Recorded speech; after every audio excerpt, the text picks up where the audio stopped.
There's somebody else you'd want to save you out of a building, and that's Florida Congressman, GOP Congressman Michael Waltz. He's a member of the House Armed Services Committee. He's also a National Guard colonel. He commanded a U.S. Army Special Forces unit with multiple deployments in Afghanistan. Congressman, it's always great. Green Beret. Yep, that's right. Green Beret. That's awesome. And we want to thank you for coming on the show this morning. Thanks, Rachel. So much to talk to you about. We had you on our podcast, Sean and I, last week.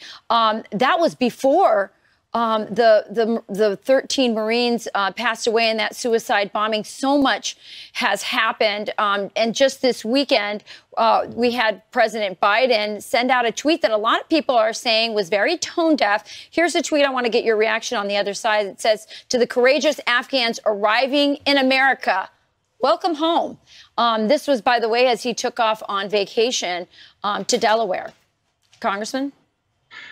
Well, the evacuation's not over, Mr. President. There's still Americans stuck, SIV holders, green card holders, that right now, as we speak, veterans groups are still trying to help get out. They're trapped at airports, in the vicinity of airports around Afghanistan. You know why? Because the State Department won't give the proper clearances for these private chartered flights to get out.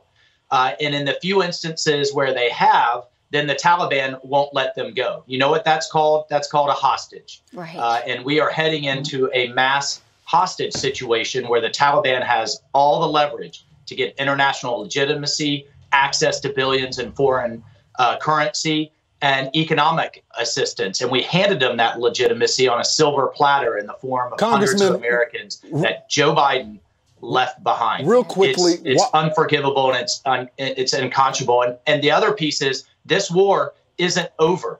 It's now been extended. Al-Qaeda is going to come roaring back. General Milley said that just yesterday, that it's not a matter of if, but when. So that means we're still going to have to deal with this either in the homeland or when U.S. Troops have to go back. Congressman, my apologies for interrupting, but I want to dig deeper. Why isn't the State Department given access for private charters to come there and do the job? We understand that they're not going to go get our people. Okay, we've accepted that. There's people that are special forces going back in to go get our people. Why aren't they granting them access to depart? You know, it's really unclear. I think they really want to focus on this pathway with the Taliban reopening Kabul International Airport and then working through countries like Qatar, because we have no diplomatic presence, we have no troop presence now to help people get out.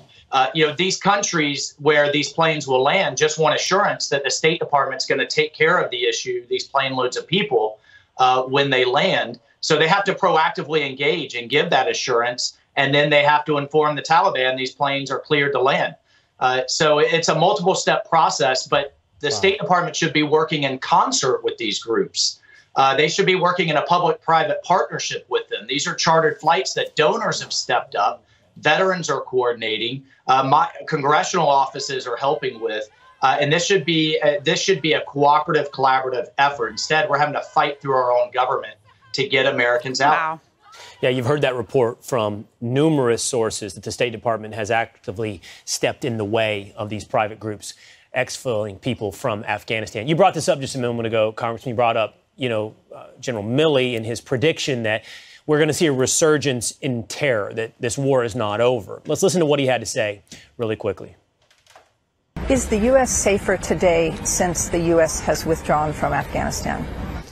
Well, this is something that I've thought a lot about, and I personally think that my military estimate is that the conditions are likely to develop of a civil war. I don't know if the Taliban is going to be able to consolidate power and establish governance.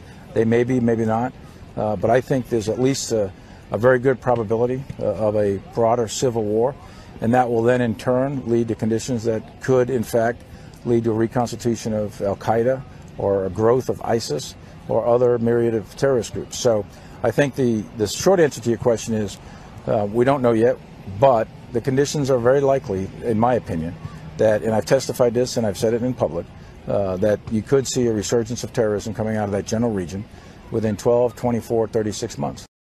You know, Congressman, we can revisit the decision that was made, and we've had a little bit of a conversation here on set this morning. You know, I think Americans were presented a false choice, stay or go, build Jeffersonian democracy or get all the way out, one or the other.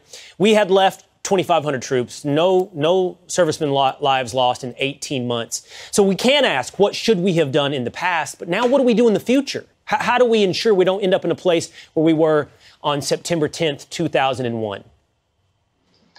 Well, you know, and that's not just General Milley's opinion or my opinion that al-Qaeda is coming back. That's Biden's own intelligence agencies have been saying that for the entire time of his administration, that al-Qaeda and the Taliban are married at the hip. The number two of the Taliban is al-Qaeda, thug by the name of Siraj Haqqani.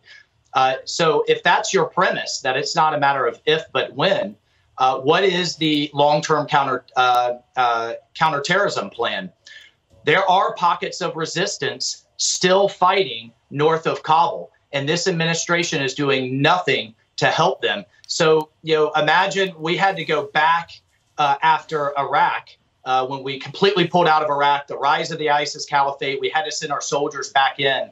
Imagine if we had to do that without the Kurds, without any allies on the ground, or without any bases. That's the situation our future soldiers are going to face in a year or two or three if General Milley's predictions are correct.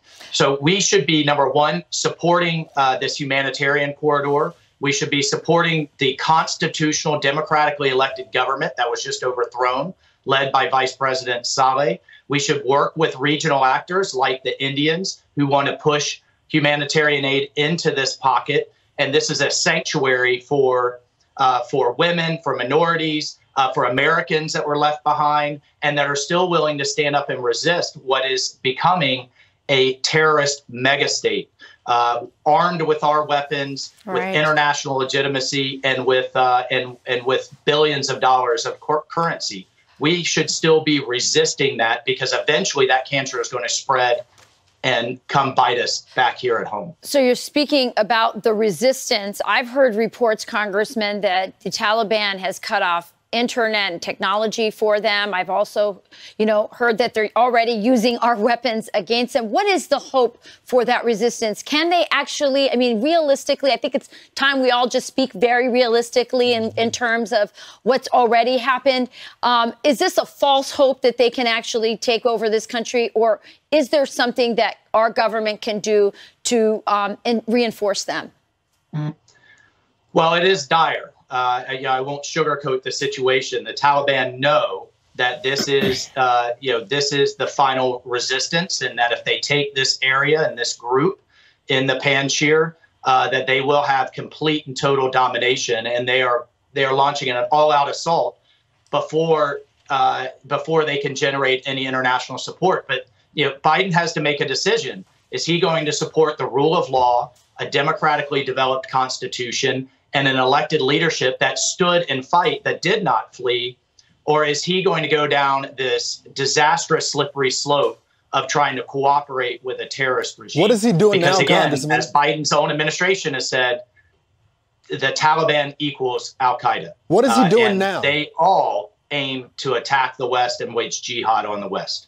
What is he doing now, Congressman? Because I'm a little confused. He says that the Afghan government is our friend, right? But the Taliban, he's getting the order from the Taliban. So who does the United States recognize as the legitimate government of Afghanistan? Well, they should recognize Vice President Saleh, Mr. Massoud, the resistance that is still fighting the Taliban and still and establishing a humanitarian corridor to get aid to these people. They are still under the Afghan constitution, the elected leadership. We cannot support a military coup, a violent takeover, and walk away from the rule of law and walk away from a constitution that we helped them develop. What message does that send around the world?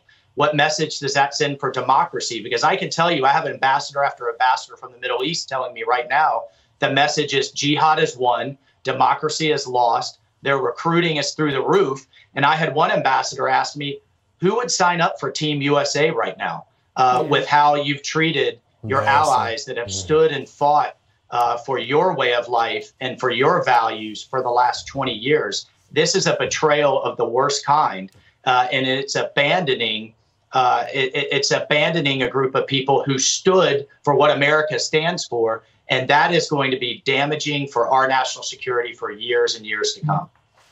Congressman Michael Waltz, appreciate you joining us this morning and giving us that insight. Thank you, Congressman. Thanks, Congressman. All right. Thank you.